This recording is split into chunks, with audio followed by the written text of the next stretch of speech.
Tonight on Newscenter, a local surgeon uses new technology to aid students. California's color guard twirls through the winter. A fashion show graces the stage of Steel Hall, and the Vulcans end their home schedule versus Clarion. Newscenter starts right now.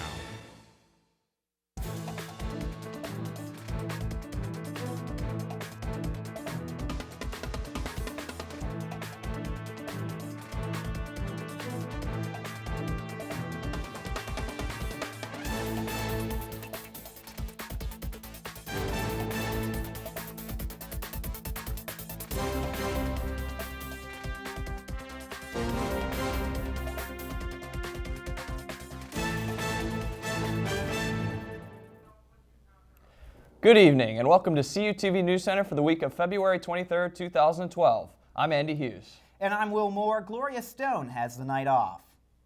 Laurel Ridge Surgical Associates, located in Uniontown, have recently introduced cosmetic surgical procedures under the instruction of Dr. Michael Riley. Reporter Gloria Stone has more. Spring break is just around the corner and many people are working out and trying to eat healthy. However, sometimes that doesn't work.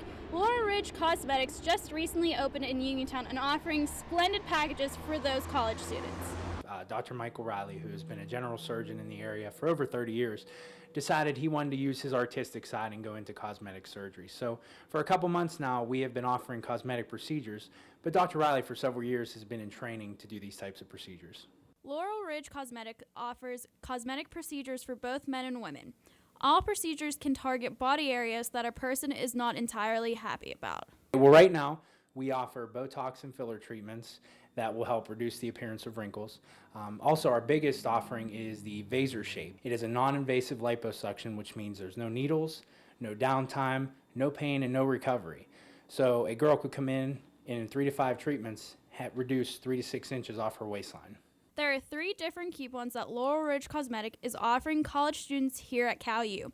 The coupons include a free no-risk consultation, 10% off Botox treatment, as well as a discount on their Vaser treatment that is timeless and painless in time for spring break as well as the summer season. We actually have a special offering for CalU students, and it would be in preparation for spring break and the summer season.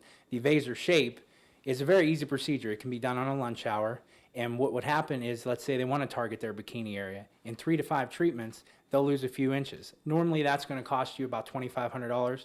Special for CalU students to help them with their spring break and summer plans, $1,000 for all 5 treatments. You can actually call our office at 724-439-1700, and you would speak to Erin Birmingham. She is our cosmetic coordinator. She has all the information as far as appointments and pricing. If you're interested in any of the cosmetic treatments, you can visit their Facebook page at Laurel Ridge Cosmetics, or you can simply visit their Uniontown location on Route 40 in Uniontown. For CUTV News Center, I'm Gloria Stone. Thank you, Gloria. A high school basketball player has been charged with assaulting a competitor during a WPIAL playoff game at the California University Convocation Center last weekend. California University Police have charged 17-year-old Shaquem Alonzo, a player on the Woodland Hills basketball team, with striking Gabe Pritz of Peters Township High School in the head during a playoff meeting between the two squads. Washington County District Attorney Gene Vitone stated that while the student's age prevented him from stating more on the case, the assault did not appear to fall under any statutes that would allow police to charge him as an adult. As the spring 2012 semester is coming into full swing, CalU's President Dr. Angelo Armenti Jr. will be holding the student convocation on Tuesday, February 28th. As he does each semester, the president will give his State of the University address and invite students to ask questions about the university. Last semester, Dr. Armenti introduced new classroom technologies and addressed budgetary concerns. What will he talk about this semester? The only way to find out is to attend the event next Tuesday at 11 a.m. in the Natali Performance Center. The CalU Meteorology Club will be sponsoring the 5th annual Stormfest event this weekend. The event will be held at Carnegie Science Center in Pittsburgh on Friday and Saturday. More than 100 students will be leading children of all ages in the exploration of geosciences. Field trips for kindergarten through 6th graders will take place from 10 a.m. to 2 p.m. on Friday, and then will be open to the general public on Saturday from 10 a.m. to 5 p.m. There are a total of 18 events, as well as special appearances from Nick the Weather Dude Walker from the Weather Channel, as well as Cal U's own Dewey Sleet the Weather Geek. California University recognizes Women's History Month this March. The university plans many panel discussions and performances throughout the month. Human rights activist Ahmad Gashmari from Kent State University will discuss the future of women in the Middle East. A panel discussion will address international violence against women. And the annual Vagina Monologues will also be performed. The entire schedule of Women's History Month events is available on the California University website. During the winter months, California University's band remains hard at work, but many may not know what the Color Guard does at the end of the football season. Our own Joy Levere decided to investigate and caught up during a recent practice of the Color Guard. Most people know about the marching band, but they may not know what the Color Guard does after the season is over. During the football off-season, the indoor Color Guard continues competing against top schools around the region. Despite the news of a possible 20% budget cut to the college, student groups like the Color Guard have decided to put their best foot forward and fundraise. We're hoping to buy a new cart for our floor, new costumes, props, anything that is essential to having a great indoor show. It's all on the girls, and which is a little bit more of a stressor because money's tight and everything, but that's where we're starting to build with fundraising. We're going to be selling Aunt Carol's dips. They're pre-packaged dips with the seasonings, and all you add is like a few simple ingredients. It's really easy to fundraise these because they're $5 a pack. Also, we're talking about auctioning off shaving one of the drummer's hair this semester. In the days ahead, student groups will do whatever it takes to chase their passions. The Color Guard hopes that fundraising will relieve the stress of future groups. Reporting for CUTV News Center, I'm Joy Levere. Well, Andy, the Color Guard, it's a great club on campus. We got to see them play last night, or perform last night at the Convocation Center during the basketball games. And it's really nice to see them getting out and doing the fundraising they need to get the equipment and the uniforms and everything they need to put on a good show. Yeah, there's so many great clubs here on campus, and just another great example of that. And it's just so many good representation, and it's great to see all these people coming out for these events and giving money to a great cause. Yeah, and they really complement the band very well whenever they all get together out on the field at the same time. It looks great. Absolutely. All right, we'll find out what to expect for next week when we return with student meteorologist Ryan Lingo and your weather report. Welcome to the Cal U Weather Center. I'm student meteorologist Ryan Lingo with your weather headlines. For the rest of the week, there will be some rain with a low pressure system moving through the area. There'll be mild temperatures returning next week. And if you are going to the Carnegie Science Center for Stormfest, expect some possible snow showers. This and more coming up in your forecast.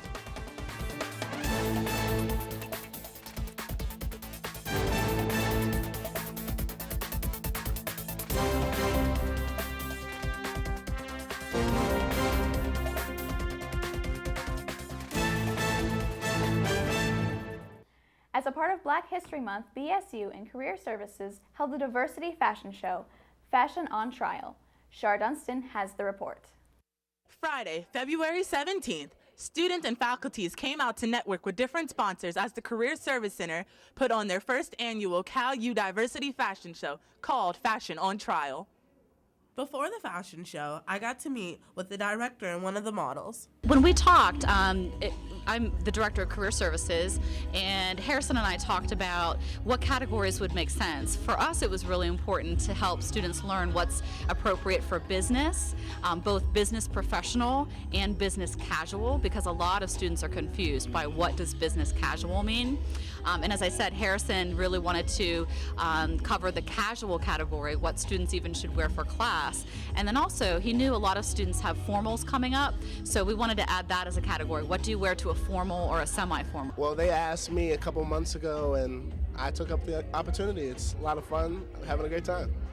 What are you doing in tonight's show? I'm actually tonight's MC. It's commentating on all the outfits, telling what people are wearing, and that's about it. After the fashion show, I was able to talk to a student and get their reaction on the show. Take these looks and apply them to an actual interview? Yes, I could, because lots of interviews for me, I would have to dress professionally. So this is a great opportunity for me to see what I should be wearing and should not be wearing also. Tonight's fashion show is brought to you by the Career Services located in Everly. With CUTV News, I'm Shar Dunstan. Thanks, Shar.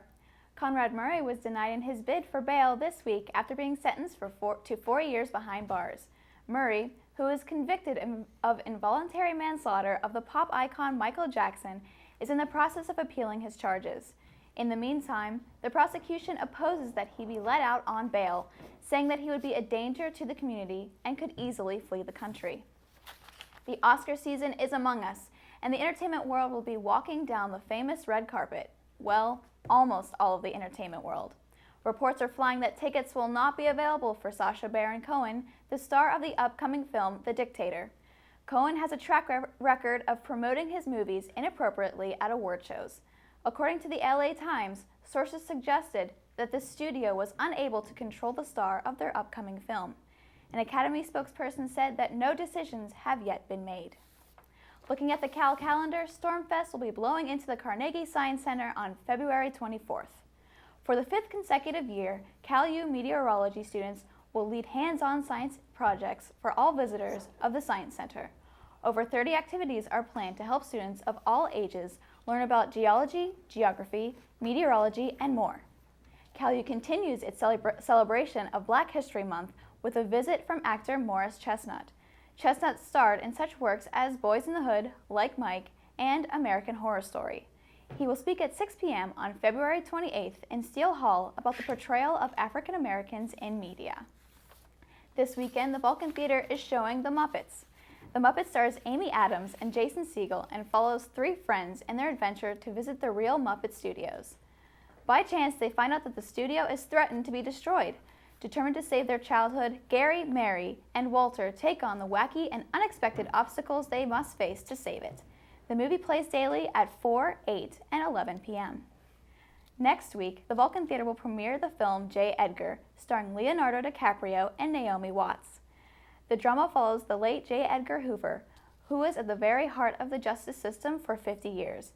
Although he stood for everything that was right, the film explores what may have happened behind closed doors. Well, guys, it was only a matter of time, but it was just released that J.K. Rowling will be releasing another book. Wow, that's very interesting. I remember reading all the Harry Potter books when I was during my childhood. That's really crazy. Well, yeah, I know they were speculating on whether she would even write another book, after the great success that she had critically and financially, with the whole Harry Potter series. She really doesn't need to. She could retire right now and just go live a quiet life in the country somewhere. Absolutely. Apparently, it is supposed to be an adult book, but the title or what it is going to be about has not been released yet. We'll have to see that. Clearly, she likes what she's doing. Mm-hmm. All right, thank you, Joy. When we return, Clinton Logan has your sports report. Stay tuned.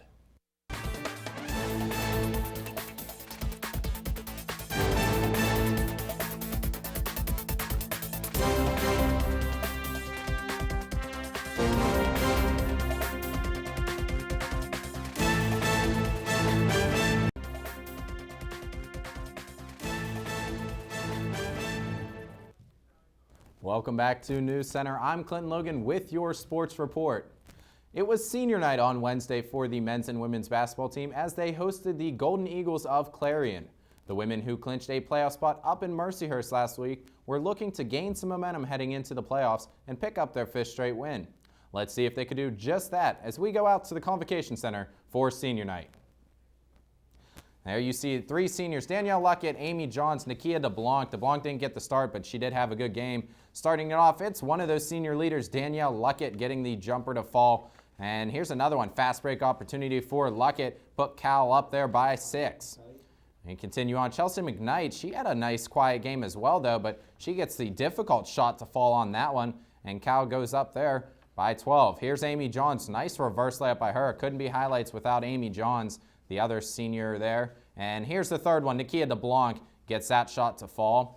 And California was rolling at that point, took a big lead going into half, but it was Emma Mahady, the rising star in this one, as she gets that one to fall. She was the team leader in points. Amy Johns, just to seal the deal for the Vulcans, they do get the win. And like I said, Emma Mahady, the leader in this one, as she finished the game 16 points, the only player other than Danielle Luckett or Amy Johns to lead the team in scoring this season. And the Vulcans put up the most points they put up all season long, and especially at home in the Convocation Center, 93 on the Clarion Golden Eagles. We take a look at the PSAC West where they're at now, and like I said, already clinching that 4th playoff spot up in Mercyhurst. So they do still have that cemented 4th spot. No movement's going to really happen here in the West in this next week, but California will be traveling up to Edinburgh, who's just suffered their first loss of the season. They lost to Mercyhurst on Wednesday. Unlike the women, the men still need to clinch a playoff spot, and one of the teams on their heels was the Golden Eagles. With 5 seniors on the floor for the men, they look to defeat Clarion and claim their respected spot in the PSAC tourney. Early on, go to Steve Swick. That's a good idea. He gets that jumper to fall 2-0 for the Vulcans. And following right behind him, another senior, Freddie Apia. He had himself a nice night. Not too many points, but he did hit that 3 right there and help them early on. Here's Cal. They're up by 4, and the freshman phenom Tynell Fortune, the nice running jumper off the glass, gets that one to go. And the Matador, Mitchell Whedon. Everyone's getting in on the action here for the Vulcans as Mitchell Whedon gets that one to fall. California started to take away there. CJ Towns gets the jumper to go, but Clarion did work their way back to tie going into half, and there's Jeremy Posey with the dunk, the only dunk in the game for the Vulcans. And here's that other senior, Chad Tipton, getting the 3 to go, and California would pull away late, pick up the win, and there you see Vulcans win. They clinched that playoff spot for the California Vulcans, 74-61 the final in this one. Mitchell Whedon leading all scores with 14. Swick right behind with 13. Trayvon Vant had himself a nice quiet game, 11 points and 6 rebounds. You take a look where the West is right there. They're now 13-8, clinching a playoff spot. The only one that still could fall out is Slippery Rock. With both the men's and women's basketball teams clinching that playoff spot, the PSAC tournament is almost set in stone. However, with 1 week left in action, there could still be some shifting. First, let's go to the women's side where it's pretty much all but sealed up. Your number 4 seed Shippensburg takes on the number 1 seed Bloom in the East, and Millersville will get Westchester. And you take a look at the West, California, they're going to go up to Edinburgh twice. They'll go up there this Saturday and then as well on Tuesday for the first round of the PSAC tourney. And number 3 IUP will go up there and take on Slippery Rock in there. There you see the men in the East. Clinch, Kutztown, Bloomsburg, Westchester, and East Strasburg. East Strasburg, the only one still staying in there. And over in the West, California, Mercyhurst, and IUP, they've all clinched. But like I said, Slippery Rock could still fall out. Gannett could jump in. Let's take a look at those scenarios real quick. Mercyhurst, all they have to do is beat Lock Haven, which they shouldn't have too many problems with, and they're in. Cal, the only way they're moving up, they need a win and a Slippery Rock loss. But Gannon also has to get a win, and they're going to have problems. They're going to have to go to IUP to get that win. Gannon gets the win. They go in. Slippery Rock drops. But California can only move up to 3. They won't drop out of that 4 spot, so they are cemented. Cal U is known for its excellence in athletics, as the Dixon Cup standings would show. However, one sport excels beyond some expectations, especially being club teams. The men's and women's hockey teams are going to be in the national spotlight, as the men's CHE and women's teams have earned a berth in the national tournament. CUTV's Allison Steinheiser has more. The CHE team is used to seeing themselves in the top of the Atlantic Regional standings. However, this is something new for the women's team. No matter how many national tournament appearances either team has had, they're both going to need a strong showing in order to come home with the trophy. The CHE team will be making its 5th appearance in the ACHA National Tournament whenever they travel from Vineland, New Jersey from March 14th through the 18th. The team will start their journey against the University of Alabama on the 14th before taking on California State University Northridge and Hope College on the 15th and 16th. If the team hopes to add a second national championship to their trophy case, they will need the entire team to come together. Freshman phenom Justin LeConte has led the team this season with 65 points in only 25 games. Goaltender Shane McCarr has a 2.35 goals against average in his senior season and is looking for his second national championship. Before the men travel to New Jersey, the women will travel west to Worcester, Ohio. The women made their first ACHA national tournament when they claimed the 3rd and final seed in the East region of the ACHA. The women will take on the University of Wisconsin Stout on March 10th. Then they will try to avenge 2 losses from the last week of the regular season when they play the pride of Slippery Rock University on the 11th. The tournament runs through the 12th. The team is led in scoring by sophomore Megan Cooper, who has 22 points in 16 games. Goaltender Nicole Jones has a 2.88 goals against average in 16 games played this year. The team is coming off of a loss to Westchester in the DVCHC playoffs. You can catch all the scores on ACHA.org or follow Cal Vulcans on Twitter. For CUTV News Center, I'm Allison Steinheiser. So guys, the men's and women's team, they are going to be in the playoffs again. The women last year, they lost to Bloomsburg in the final, and then the men suffered a defeat to IUP in the first round. How do you guys think they're going to fare this year? You know what, I tell you what, if you're a team coming in here, you don't want to face a hot team. And how many times have we seen hot teams just roll through the playoffs and upset a lot of teams? Well, that's what I told Joe Rubel on the radio last night when we were doing the games. California, right now, they look like they can't be beat. They've taken on Mercyhurst, IUP, knocking off the big teams. Who knows what they could do in the playoffs? All right. Thank you, Clint. That will do it for this week's edition of News Center. Don't forget, you can check out CUTV online anytime. You can visit our official CUTV website at sai.calu.edu/CUTV for the latest news and video on demand. We'll see you next week. Country